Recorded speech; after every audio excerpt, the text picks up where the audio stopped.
네, 우리 저와 앞뒤로 인사할까요? 잘 오셨습니다.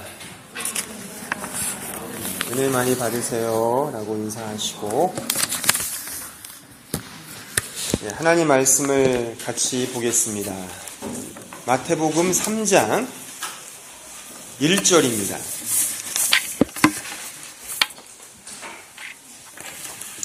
마태복음 3장 1절로 4절 말씀,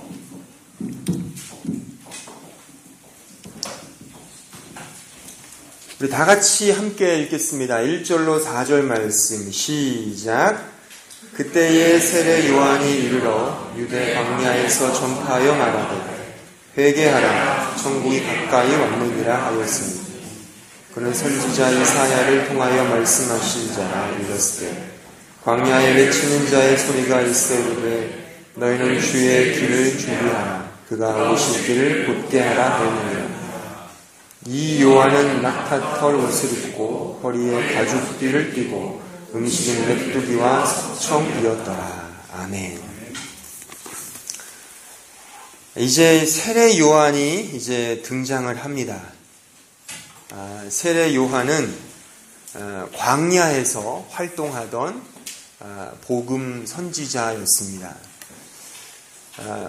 그는 이 회개와 천국 복음을 아주 강력하게 증거했던 그런 복음의 선포자였죠.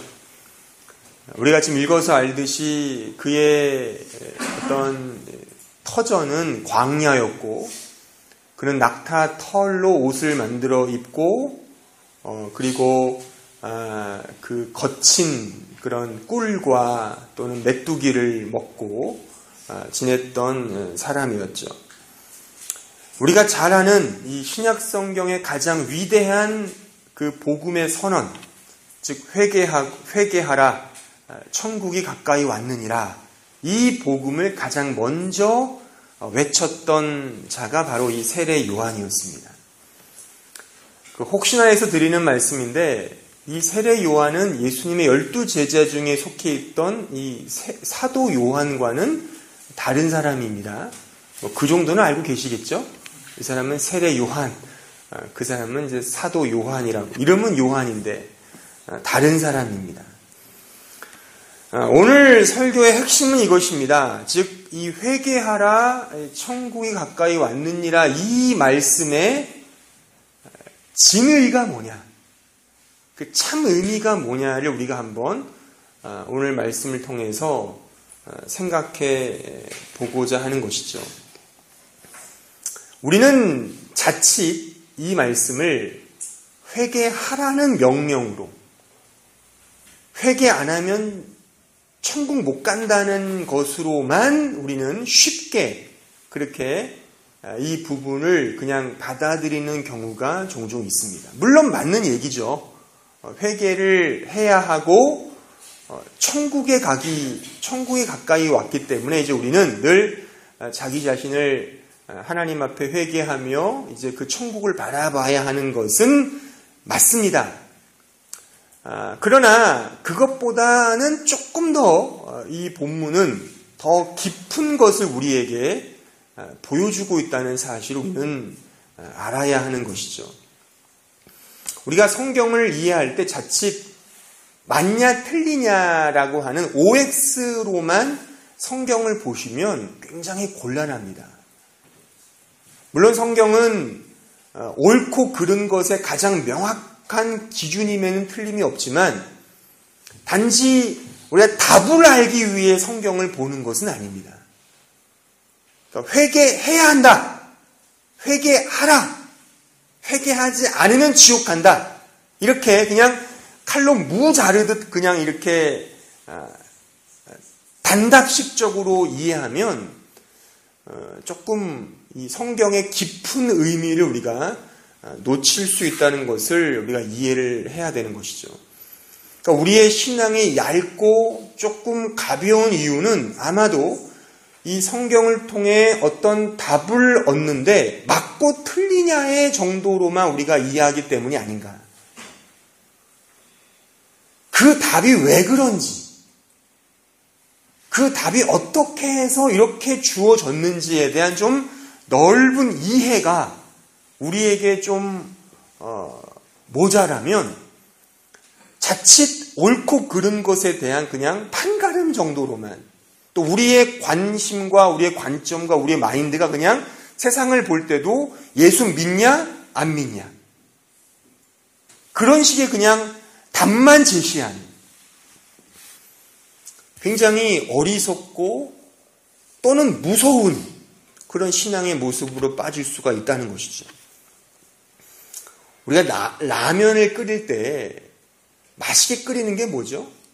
가장 중요한 게 물의 배합이죠. 또한 그 면이 익는 타이밍이 중요해요. 근데 꼭 라면을 끓이지 못하는 사람들이 하는 말이 어차피 윗속에 들어가면 똑같이 될 건데, 아니, 그러면 뭐하러 끓여 먹어요? 그냥 라면 면에다 그냥 스프 찍어서 먹고 물 마시면 위에는 라면 한 그릇 한 봉지 먹은 거나 진배 없죠. 그렇지 않죠. 우리가 어떤 음식을 먹을 때 그렇게 먹지 않습니다. 그러니까 우리가 이 성경을 해석하고 이해할 때도 그냥 답을 알기 위해 성경을 본다? 그렇게 내가 알고 있다면 그 신앙이 초신자라고 이해하시면 되는 거죠. 신앙이 경륜이 높아질수록 그것이 왜 그런가? 지금 내가 변화된 게 도대체 뭔가? 나는 죽으면 천국 갈까 지옥 갈까? 그게 아니란 말이에요, 이제. 네? 아시겠습니까? 여러분들의 신앙의 어떤 단면을 제가 또 이야기하는 거죠.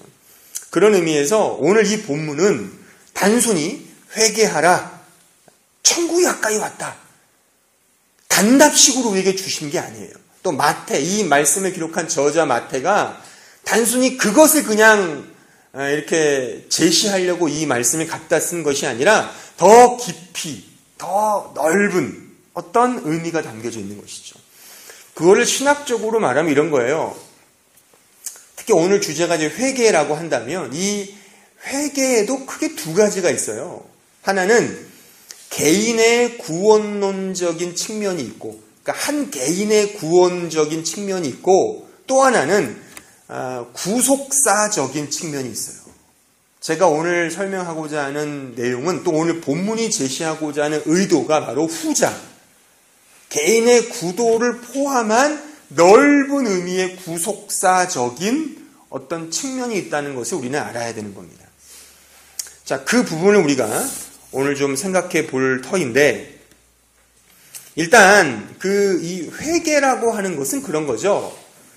나의 한 개인의 어떤 신자가, 하는 개인이 자신의 잘못과 자신의 죄와 자신의 어떤 사악함을 뉘우치고 반성하고 돌이키고 고치는 것을 우리는 회개라고 합니다. 하지만 그 회개는 한 개인의 윤리적인 도덕적인 것을 더 넘어서는 하나님에게로 돌아가는 것을 의미하는 거예요. 그래서 성경은 성경적인 가장 회개의 가장 핵심적인 말씀이 이사야 55장에 기록되어 있습니다. 우리 한번 가서 볼까요? 우리 이사야 55장 6절입니다. 자, 보시면, 자, 너희는 여호와를 만날 만한 때에 찾으라. 가까이 계실 때에 그를 부르라. 악인은 그의 길을, 불의한 자는 그의 생각을 버리고 여호와께로 돌아오라. 그리하면 그가 긍휼히 여기시리라. 우리 하나님께로 돌아오라. 그가 너그럽게 용서하시리라. 자, 회개는, 우리 기독교가 말하는 회개는 단지 자신의 잘못을 윤리적이고 도덕적으로 뉘우치는 것, 고치는 정도가 아니라 하나님에게로 돌이키는 거예요. 하나님에게로 돌아가는 것이, 이것이 회개인 것입니다. 나의 유일한 소망, 나의 유일한 희망, 내가 온전하게 기거할 곳, 바로 하나님밖에 없다라고 하는 그런 절절한 고백 속에 하나님께 돌아가는 것을 회개라고 합니다. 그런데 이 회개가 회개로서 그 확실성을 얻기 위해서는 어떻게 해야 돼요? 인간의 결심과 인간의 결정과 인간의 각오 이전에 그 회개의 주체로서의 하나님의 마음이 먼저 선행돼야죠. 그 죄인을 받아들이겠다고 하는, 그 죄인을 용서하겠다고 하는 하나님의 그 마음, 하나님 편에서의 어떤 그 일, 그 용서와 사랑이 먼저 선행될 때 그 회개가 회개되는 거 아닙니까? 누가복음 15장에 보면 탕자의 비유가 나오잖아요. 우리 잘 아는 바와 같이 돌아온 아들의 주안점이 있는 게 아니죠. 그 본문은 여전히 기다리고 있는 아버지의 방점이 찍혀 있는 거예요. 그러니까 회개가 회개되기 위해서는 그 회개를 하시는, 그 회개를 허락하시는 하나님의 그 사랑과 용서가 전제될 때 그 회개가 회개되는 거라 이거죠. 바로 마태가 이 본문에서 이 세례 요한을 예수님의 공생애 이전에 등장시킨 이유가 바로 여기 있다는 것을 우리는 알 수 있는 것입니다. 실제 세례 요한이 예수님보다 6개월 전에 태어났거든요. 태어나서 부름을 받아 광야에서 회개하라. 천국이 왔다라고 그가 선포합니다. 그 의미가 뭐냐? 바로 하나님의 마음을 먼저 사람들에게 외치고 있다는 것이죠. 하나님의 그 마음을 전하고 있다는 사실을 지금 마태가 보여주고 있는 거예요. 좀 이해가 안 되시죠? 자, 이제 오늘 이 본문에 보면 그 세례 요한의 등장을 마태는 구약의 이 말씀의 응함이라고 지금 표현하고 있는데 그게 어떤 말씀이에요? 이사야 40장의 말씀이죠. 자, 같이 찾아볼게요. 이사야 40장 1절로 8절 말씀에 나와 있는 이 말씀에 대한 세례 요한의 이 모습을 지금 보여주고 있는데, 자, 제가 읽겠습니다. 너희의 하나님이 이르시되 너희는 위로하라. 내 백성을 위로하라. 너희는 예루살렘의 마음에 닿도록 말하며 그것에게 외치라. 그 노역의 때가 끝났고 그 죄악이 사함을 받았느니라. 그의 모든 죄로 말미암아 여호와의 손에서 벌을 배나 받았느니라 할지니라 하시니라. 외치는 자의 소리여 이르되 너희는 광야에서 여호와의 길을 예비하라. 사막에서 우리 하나님의 대로를 평탄하게 하라. 골짜기마다 도두어지며 산마다 언덕마다 낮아지며 고르지 아니한 곳이 평탄하게 되며 험한 곳이 평지가 될 것이요 여호와의 영광이 나타나고 그 모든 육체가 그것을 함께 보리라. 이는 여호와의 입이 말씀하셨느니라. 말하는 자의 소리여 이르되 외치라. 대답하되 내가 무엇이라 외치리까 하니 이르되 모든 육체는 풀이요 그의 모든 아름다움은 들의 꽃과 같으니 풀은 마르고 꽃이 시듬은 여호와의 기운이 그 위에 붐이라. 이 백성은 실로 풀이로다. 풀은 마르고 꽃은 시드나 우리 하나님의 말씀은 영원히 서리라 하라. 자, 지금 여기에 보면 3절과 6절에 보시면 외치는 자의 소리여, 말하는 자의 소리여가 바로 세례 요한을 의미하는 거예요. 그렇죠? 그래서 마태가 지금 이 말씀을 그대로 지금 자신의 복음서에서 인용하지 않습니까? 자, 근데 지금 읽은 이 이사야 40장의 말씀을 좀 더 어떤 의미가 도드라지게 나와 있는 그 공동 번역이라는 그 성경에 이렇게 번역되어 있어요. 제가 한번 읽어볼게요. 잘 들어보세요. 여기는 없습니다. 제 말을 잘 들어보셔야 돼요. 자, 위로하여라. 나의 백성을 위로하여라. 너희의 하나님께서 말씀하신다. 예루살렘 시민에게 다정스레 일러라. 이제 복역 기간이 끝났다고. 그만하면 벌을 받을 만큼 받았다고. 야훼의 손에서 죄의 벌을 곱절이나 받았다고 외쳐라. 한 소리 있어 외친다. 야훼께서 오신다. 사막의 길을 내어라. 우리의 하나님께서 오신다. 벌판의 큰 길을 훤히 닦아라. 모든 골짜기를 메우고 산과 언덕을 깎아내려라. 절벽은 평지를 만들고 비탈진 산골길은 넓혀라. 야훼의 영광이 나타나리니 모든 사람이 그 영화를 뵈리라. 야훼께서 친히 이렇게 약속하셨다. 한 소리 있어 명하신다. 외쳐라. 무엇을 외칠까요? 하고 나는 물었다. 모든 인생은 한낱 풀포기, 한 영화는 들에 핀 꽃과 같다. 꽃 풀은 시들고 꽃은 진다. 스쳐가는 야훼의 입김에 백성이란 실로 풀과 같은 존재이다. 풀은 시들고 꽃은 지지만 우리 하나님의 말씀은 영원히 서 있으리라. 조금 의미가 좀 전달되죠? 그러니까 지금 이 이사야서의 전체적인 말씀이 이렇습니다. 1장부터 39장까지의 말씀은 이스라엘의 죄악, 그리고 하나님의 진노, 하나님의 심판이 기록되어 있는 말씀이에요. 그 다음에 40장부터 끝장 66장까지는 하나님의 용서, 이스라엘의 회복에 관한 말씀이에요. 근데 그 40장 시작하는 하나님의 용서와 사랑과 이스라엘의 회복의 문을 여는 말씀이 지금 읽은 이 본문이죠. 광야에서 여호와의 길을 예비하라. 사막에서 하나님의 대로를 평탄케 하라. 여호와의 길과 하나님의 대로는 누구를 말하겠어요? 메시아이신 예수님을 의미합니다. 그가 오실 것이다. 근데 그를 보내시는 하나님의 마음을 지금 이 이사야서가 전하고 있는 거예요. 이미 하나님은 용서하셨다. 너희들을 위로할 것이다. 이거를 지금 말하고 있거든요. 그러니까 이 말씀을 지금 마태는 그대로 세례 요한의 그 메시지와 접목시켜서 회개하라. 천국이 왔다 이거예요. 그 천국은 뭐죠? 우리가 지난번에 제가 설교했잖아요. 천국의 핵심은 하나님의 그 장소적인 의미가 아니라 하나님의 통치죠. 하나님의 지배권. 그 통치가 임할 수 있는 근거가 뭐예요? 예수 그리스도의 오심이죠. 그러니까 천국의 통치는 예수님의 오심을 의미하는 거예요. 그러니까 예수님이 오신다는 거예요. 오셨다는 거죠. 그러니까 회개하라는 거예요. 자, 좀 더 우리가 이 세례 요한의 사역을 좀 더 살펴보면, 자, 그 예수께서 세례 요한을 이렇게 소개했던 성경 구절이 있습니다. 자, 마태복음 11장에 가보시면, 11장 11절 보시면, 내가 진실로 너에게 말하노니 여자가 낳은 자 중에 세례 요한보다 큰 이가 일어남이 없도다. 그러나 천국에서는 극히 작은 자라도 그보다 크니라.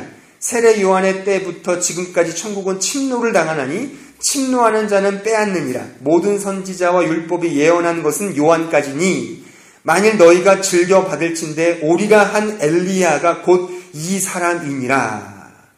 여기까지 읽을게요. 지금 예수께서 뭐라 말씀하시냐면 세례 요한이 엘리야라고 말씀하는 거예요. 자, 요 본문이 어떤 본문이냐? 말라기 4장 가보시면 말라기 4장 4절입니다. 너희는 내가 호렙에서 온 이스라엘을 위하여 내 종 모세에게 명령한 법 곧 율례와 법도를 기억하라. 보라 여호와의 크고 두려운 날이 이르기 전에 내가 선지자 엘리야를 너희에게 보내리니 그가 아버지의 마음을 자녀에게 돌이키게 하고 자녀들의 마음을 그들의 아버지에게 돌이키게 하리라. 돌이키지 아니하면 두렵건대 내가 와서 저주로 그 땅을 칠까 하노라 하시니라. 자, 지금 말라기가 구약 성경 마지막 선지자인 말라기가 뭐라 말하냐? 엘리야라는 선지자가 다시 올 것이다. 이거는 윤회설을 말하는 게 아니에요. 그래서 예수께서 뭐라 말해요? 그 엘리야가 누구냐? 바로 세례 요한을 말하는 거예요. 그러면 보세요. 지금 세례 요한의 사역의 중심 내용은 뭐예요? 엘리야의 사역의 반복이거든요. 그럼 엘리야가 어떤 사역을 했는데요? 지금 나왔잖아요. 말라기 말씀에. 아버지의 마음을 백성에게 돌리는 일을 하는 거예요. 또한 백성의 마음을 아버지께 돌리는 일을 하는 거죠. 전제가 뭐예요? 처음이 뭐예요? 아버지의 마음. 아버지의 마음을 백성에게 돌리게 하는 거죠. 그 죄 많은 백성, 그 죄밖에 지을 것 없는 그 죄인들에게 하나님의 마음, 하나님의 아버지의 마음이 돌이킬 것을 지금 엘리야가 자신의 사역 속에서 외쳤단 말이에요. 그것처럼 다시 올 엘리야, 누구예요? 세례 요한이죠. 세례 요한이 그 일을 한다는 걸 말하는 거예요. 그 일이 뭔데요? 하나님 아버지의 마음이 이제 풀렸다는 거예요. 쉽게 말해서. 풀렸다. 너희가 죄밖에 지을 수 없는 죄인인 너희들에게 이제 하나님은 진노하지 않으신다. 이제 풀렸다는 걸 말하는 거예요. 그의 마음, 아버지의 마음이 이제 너희들에게 돌이켜졌다. 그러니 돌아와라. 회개하라. 천국이 왔다. 이 메시지 속에 그 내용을 담고 있는 거예요. 그러니까 단지 여러분들의 의지 앞에 회개해! 회개 안 하면 안 돼! 이걸 지금 말하는 게 아니에요. 그 정도가 아니라 이미 하나님은 너희들을 위로하기로 작심하셨다. 너희들의 붉은 죄를 말갛게 씻을 그런 준비가 되어 있단다.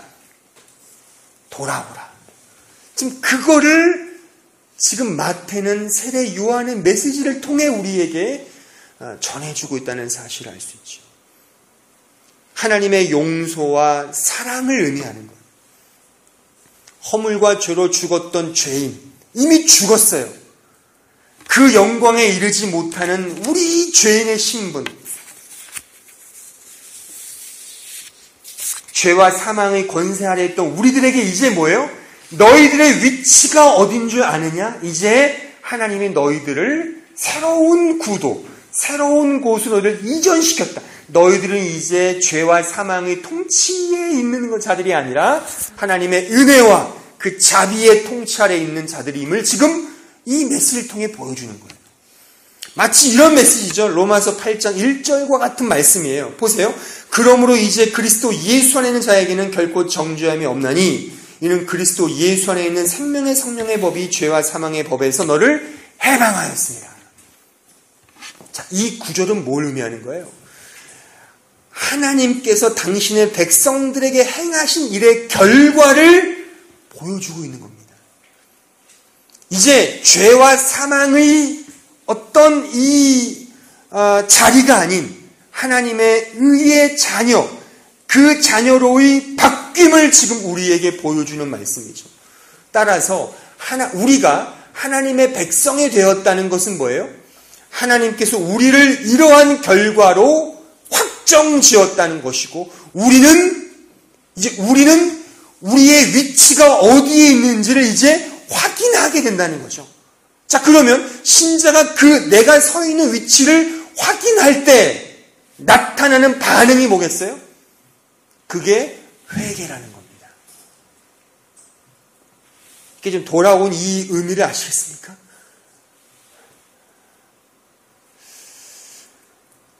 그러니까 신자가 자신의 신자됨을 확인할 때 결과짓는 그 귀결점이 뭐겠냐는 거예요. 이게 회개라는 겁니다. 그러니까 회개는 오늘 본문에서 말하는 의미로서의 회개를 확장시켜 말하면 회개는 여러분들의 지성, 감성, 의지적인 어떤 결단, 결정, 자복, 고백 이전에 하나님께서 행하신 일의 결과라는 측면을 우리가 알아야 하는 것이죠. 따라서 이제 우리의 위치가 어디에 있는지를 우리가 확인할 때 가능한 게 회개라면 이제 신자 입장에서 그 반응을 보이지 않을 때의 우리의 이 위치는 절망과 고난과 비극 그 자체일 수밖에 없죠. 그러니까 물고기가 물을 떠나 살 수 있겠어요? 공중을 나는 새가 그 하늘을 떠나서 살 수 없잖아요. 하나님의 이 배려와 은혜와 용서를 통해 그 자리에 선 우리가 그 정당한 반응을 하지 않을 때에 우리의 처지는 어쩌냐는 거죠. 돌이켜보면은 그 비극이죠. 네? 아버지를 아버지라 부르지 못하는 그 얼마나 비극이겠어요. 저는 혹시나 그런 마음이 여러분들에게 있지 않느냐 이거죠. 그러니까 따라서 이것을 좀 더 달리 말하면 이런 논리가 되는 거예요. 여러분들이 여전히 회개하지 않고 하나님을 믿는 둥 마는 둥 하는 그 반응이 어쩌면 여러분들이 여전히 근본적으로 하나님의 사랑과 용서를 받지 못한 자일 수 있다. 그러니까 이것은 여러분들 개인이 한번 곰곰이 자기의 영적인 상태를 이렇게 되짚어 보는데 사용해 보세요. 예를 들어 이런 겁니다. 조선시대에 25대 왕이 철종 임금이거든요. 철종 임금의 또 다른 닉네임이 강화도령이라는 닉네임이 있어요. 왜 그러냐면, 이 철종 임금은 원래 이복, 정조라는 왕, 정조 대왕의 이복 동생 은원군의 손자거든요. 그러니까 이복 동생이니까 서자 출신이에요. 그러니까 왕족이긴 하지만 거의 힘없는 왕족이었죠. 심지어 이 철종 가족이 영모에 이제 연루가 돼가지고 강화도로 유배를 받게 돼요.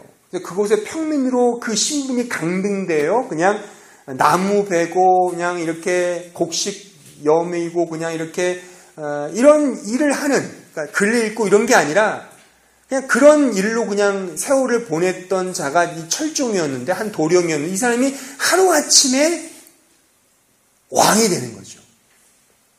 물론 그 배후에는 당시에 어떤 이 안동김씨, 풍양조씨 외척의 세도 정치가 아주 기승을 부릴 때니까 자신들의 이 세력을 유지하기 위한 어떤 허수아비 왕을 세우기 위해서 그냥 강화의 한 왕족을 왕으로 삼은 거죠. 정치적인 역학관계로 보면. 근데 어쨌든 이 철종이 하루아침 왕이 됐어요.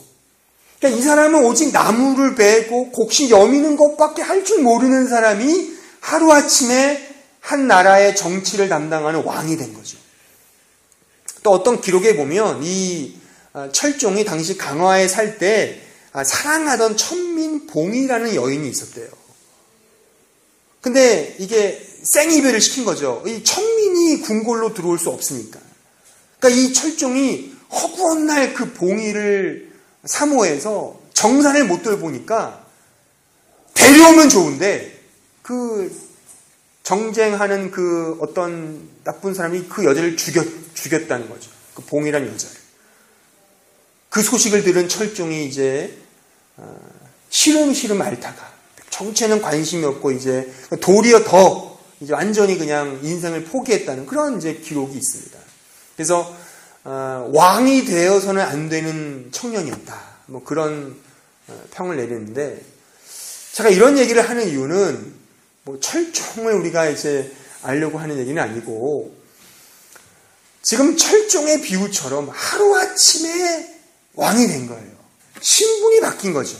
그러면 이제 그 신분에 걸맞는 어떤 반응으로 살아야 되는 거예요. 물론 그 반응이 제깍제깍 오지는 않죠. 그렇죠? 하지만 우리도 마찬가지죠. 우리가 예수를 믿고 이렇게 하나님의 사랑과 은혜를 받아 한 번에 신분이 바뀌었단 말이에요. 이거는 정말 우리 예상하지 못했던 식으로 바뀌었단 말이에요. 바뀌면 이제 우리가 옛날에 추구했던 것들, 나의 배불리 먹으려고 했던 그런 여러 가지 세상의 욕망, 돈, 이런 가치들이 우리에게 꽉 있었는데, 거기서부터 이제 돌이켜서 이제 하나님에게로 가고자 하는 그런 열의가 생기는 그런 변화된 마음, 그것이 바로 우리 신자의 변화된 마음이고, 그것의 첫 번째 우리의 반응이 바로 회개라고 하는 것으로 우리 나타난다는 사실이죠.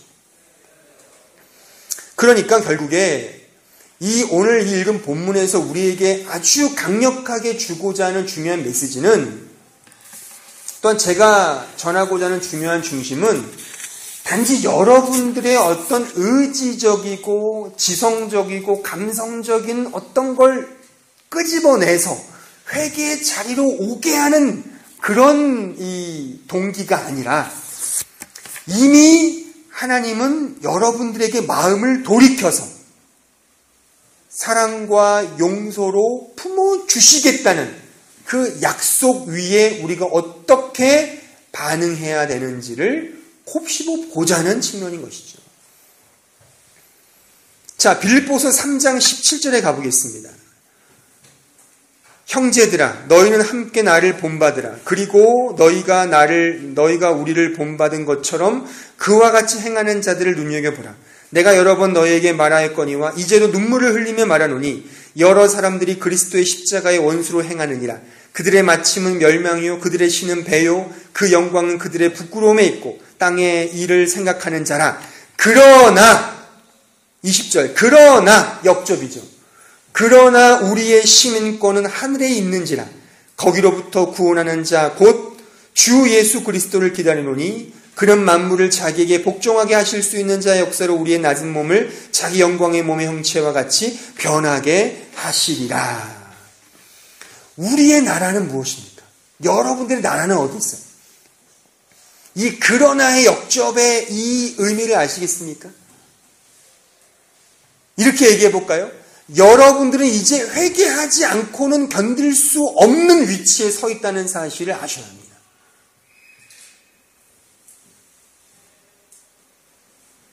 회개하지 않고는 견딜 수 없는 마음, 그것이 물론 여러분들이 해야 합니다. 회개를 해야 합니다. 근데 그 해야 한다는 것이 우리의 어떤 의무와 책임으로 와닿으면, 그러니까 내가 해야 조건으로 와닿으면 그 회개의 공로는 내 것이 되죠.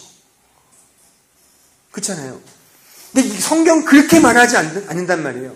그 회개조차도 하나님의 은혜와 용서의 결과라고 우리에게 말하고 있다는 겁니다. 저는 설교를 이렇게 이해를 해요. 설교를 정의하자면 그 하나님을 인격적으로 알게 하는 은혜의 방편이다. 그러니까 하나님을 인격적으로 알게 하는 은혜의 방편. 뭐 제가 만든 말이에요. 하나님이기 때문에 하나님의 말씀이 본질이 되어야 되는 것이고 인격적인 의미이기 때문에 하나님의 마음과 인간의 마음, 설교자의 마음과 청중의 마음이 조화를 이루어야 되는 것이고 또한 아는 것이기 때문에 설명과 논리가 필요한 거예요. 그러니까 저는 여러분들이 회개를 이렇게 하셨거나 앞으로 하고자 하는 자가 있다면 회개는 여러분들이 하려고 해 생기는 게 아닙니다. 제가 정말 물론 그렇게도 안 할 거고 또는 그럴 마음도 별로 없고 그럴 실력도 없지만 뭐 실력도 없다고 답을 얘기하니까 이 말이 좀 무색해지는데 맘만 먹으면 회개 눈물 콧물 시컨 흘리게 할 수 있어요. 여기 커튼 치고 제가 먼저 질질 울면서 막 울면서 믿으세요. 근데 아까 제가 안 읽었는데 마태복음 11장에 보면 피를 불어도 춤추지 않고 울어도 울지 않는 이 세대, 죄인들의 세대인 우리가 다 그런 세대. 인간이 죽었어요. 우리가 죽었단 말이에요. 죽은 자가 어떻게 회개를 합니까?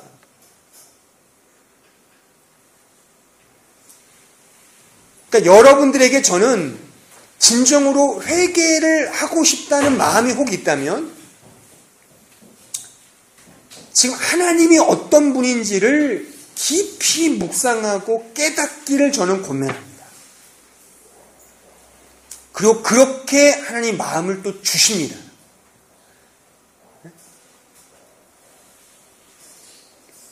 그러니까 여러분들이 지금 어떤 위치에 있는지를 확인하지 않는 사람은 결단코 그 인격적인 회개로 나아가지 못할 겁니다.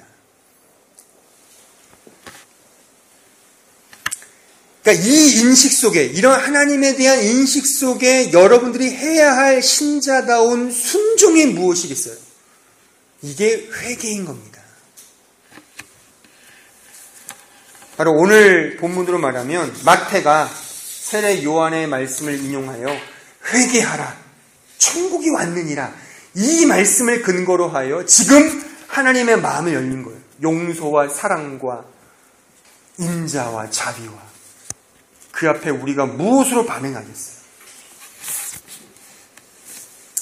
에베소서 4장 22절 말씀 볼게요. 마지막으로.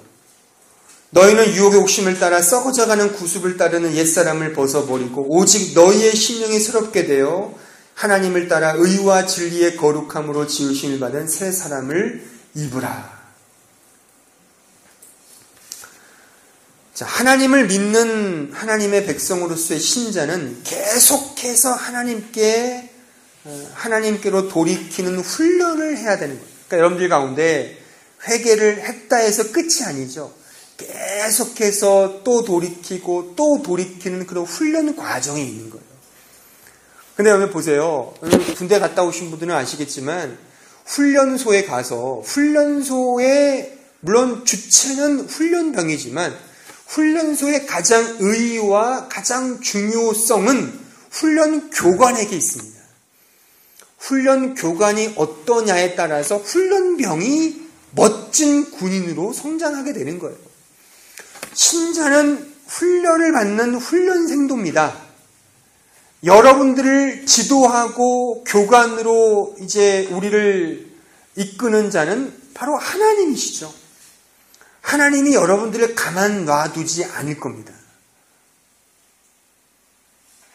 반드시 하나님이 여러분들을 어떤 식으로든 당신이 원하시는 목적지로 이끌고 가실 겁니다. 물론 그것은 고삐를 채워서 끌고 가는 식의 무자비하고 무인격적이고 이런 방법이 아니라 인격적인 방법으로 이끄시겠죠. 그 인격적인 방법이 하나님의 마음에 대한 전달이죠. 말라기 말씀으로 말하면 하나님의 마음이 돌이켰다 이거예요. 저는 동일하게 제가 말라기가 된 그런 이 엘리야의 마음과 세례 요한의 마음으로 회개하셔야 합니다. 회개 안 하면 여러분들의 인생은 꼬일 겁니다. 갑자기 협박이 들어가는데 사랑하기 때문에 하는 말이에요. 그러니까 부모가 자식에게 사랑하니까 협박질 하잖아요. 야, 너 그따위로 살래? 너 죽고 싶어? 제가 종종 말하듯이 자식이 아니면 협박하지 않습니다. 자식이니까 용서하고 사랑하는 자식이니까 협박질을 하는 거예요. 협박질이라니까 되게 비하스러운데 그렇게 하는 거예요, 우리에게. 저도 지금 여러분 회개 안 하시면 여러분들의 인생은 평탄치 않을 겁니다. 지금 제가 말하는 이 이제 의미를 아시겠죠? 이게 협박이 아닌 게 아시겠죠? 지금 하나님께서 그렇게 우리를 초대하고 있는 거예요. 이미 하나님은 오라고 하시는 거예요. 모든 용서와 모든 사랑을 이미 다 이루셨어요. 그걸 어떻게 할 수 있죠? 예수님을 보내주셨잖아요. 뭘 어떻게 더 증거를 내드릴까요? 독생자 아들을 우리를 위해 죽이셨는데 그 정도로 용서와 사랑을 보이셨는데 이제 우리들이 그 사랑 앞에 어떻게 반응하겠냐요. 그러니까 회개하지 않는 것 자체가 우리로서는 비극이라는 것을 알아야 됩니다. 신자가 살아야 될 그 삶의 가치와 삶의 무게와 삶의 내용, 어떤 내용을 채워야 하는지에 대한 걸 모른 채 여전히 돌이키지 않고 세상이 좋다고 간다면 그것만큼 불행한 신자의 모습이 어디 있을까요? 그러니까 제가 종종 듣는 말이고 저도 그런 유혹과 그런 마음을 많이 먹긴 하는데 아니 어차피 하나님이 용서해 주신 사랑을 다 이루셨다면 뭐하러 이렇게 힘들게 믿어. 좋게 믿지. 그 질문과 이 마음이 없어지는 거죠. 왜요? 지금 제가 얘기했잖아요. 신자의 위치에서 신자답게 사는 그 삶의 내용을 채우는 것이 가장 복된 삶이라는 것을 우리가 왜 잊고 여전히 세상을 기웃거리고 회개하지 않고 돌이키지 않는 그 삶이 좋은 겁니까? 한번 생각해 보세요. 여러분들이 더 많은 돈을 벌고 세상에서 더 위대해지는 것이 그것이 얼마나 더 나에게 유익인지 따져보세요. 글로 가보세요. 십자가를 지지 않고 주님의 이 나사렛 예수의 길을 외면한 채 가보라 이거예요. 그 길이 나에게 딱 맞는다. 그럼 아직이라고 제가 좋게 말했지만 그는 구원받은 백성이 아닌 거예요. 예? 여러분들이 제가 구원의 어떤 부분에 제가 확증을 하나 개인적으로 드린다면 내가 하나님을 떠나서 세상으로 가면 너무 좋다. 그럼 아직 거듭난 신자가 아닌 거예요. 뭔가 이상해. 뭔가 주일날 교회 안 가면 벌 받을 것 같고 뭔가 이 뒷구녕이 땡기고 말이죠. 뭔가 내가 누구에게 잘못을 저지르고 거짓말을 하고 누구랑 싸우고 내가 이런 게 진짜 신자의 삶일까? 내가 이런 말을 내가 내뱉는 게 내가 정말 신자일까?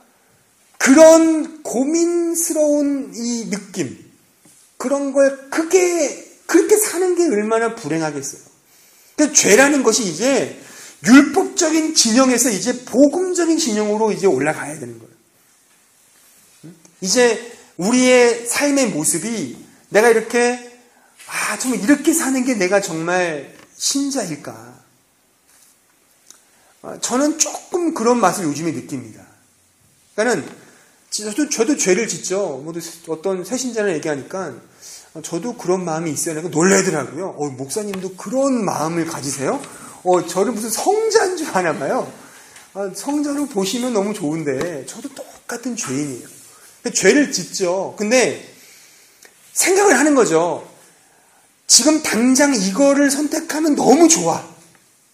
인간적인 욕심에. 그런데 분명히 내 마음에 영적인 마음이 있으니까 그리스도의 마음이 있고 새롭게 창조된 그 피조물의 본성이 있잖아요. 그러니까 이거를 선택하면 지금은 좋지만 이거는 하나님의 자녀로서는 너무 부담이 되는데 그리고 이것은 결코 또 다른 이 돌이킴으로 또 내가 이걸 통해서 이렇게 나의 어떤 이 절망과 비극과 이런 고통을 또 누려야 되느냐 그런 마음이 또 든다면 그렇게 생각하면서 그냥 좀 힘들어도 이 길로 가지 뭐 그런 어떤 결단과 결심을 하는 거죠. 그게 어떻게 보면 우리의 반응인 거예요. 그게 회개이고 그러니까 그것은 여러분들에게 어떤 회개와 어떤 의지적으로 요구하는 것 이전에 하나님께서 이루어 놓으신 그 복음의 내용과 그 진수를 보면서 확인하는 나의 자발적인 인격적 반응이 되는 거죠. 여러분들의 인생을 이렇게 살아야 되는 겁니다. 그러니까는 시편 105편을 보면 우리의 체질을 가장 잘 아시는 하나님. 누가복음 12장 7절에 보면 우리의 머리털까지 세시는 하나님. 그분이 우리에게 마련해 놓으신 인생의 여정이 있어요. 훈련 교관이니까. 그 안에서 우리가 어떤 식으로 반응해야 될지, 우리의 하루하루의 삶 속에서 어떻게 회개로 나아가야 할지, 여러분들이 지금 이 주어진 메시지 앞에, 하나님의 마음 앞에 반응할 차례입니다. 이런 마음을 가지시고 한 주간도 내가 있는 위치, 내가 서 있는 이 신분, 내가 속해 있는 어떤 왕국이 어디인지를 깊이 생각하시고, 그러니까 돌이키는 것이 도리어 나의 자랑이 아니고 나의 의무가 아닌 거예요. 어떤 의미에서 보면. 그렇죠? 이것은 복인 거예요. 하나님께 돌이키는 회개는 여러분들이 하나님께 내세워야 할 어떤 조건이 아닌 이유가 지금 설명한 이런 내용 속에 이제 우리에게 설득되는 어떤 이 진리인 것입니다. 이 진리를 품으시고 이제 여러분들이 우리의 작은 행동과 선택 속에서 더 복스러운, 더 복된 하나님의 자녀로서 살아가시는 우리 모두가 되시기를 진심으로 바랍니다.